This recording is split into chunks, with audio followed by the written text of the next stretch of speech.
How to fix camera roll isn't backed up by Snapchat. So first open up your Snapchat application, and now you can simply go to photos or albums, which is on the bottom left, and here you will have all of your photos, right? So if you go to camera roll, here it says that your camera roll isn't backed up by Snapchat. So it simply means that your camera roll isn't backed up. It is not a warning, so you don't need to worry about that. It's just making you sure that your camera roll is not backed up by Snapchat, like the videos or the photos which you have in your camera roll is not available on your Snapchat or are not backed up in your Snapchat account.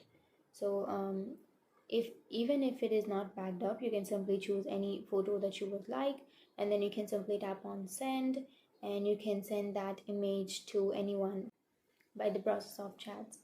So that's it. It's just we don't have any fix to that problem.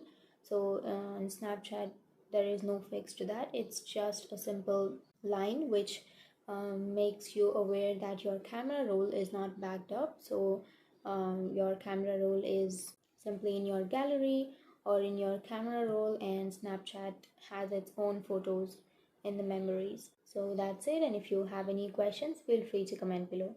Thanks for watching.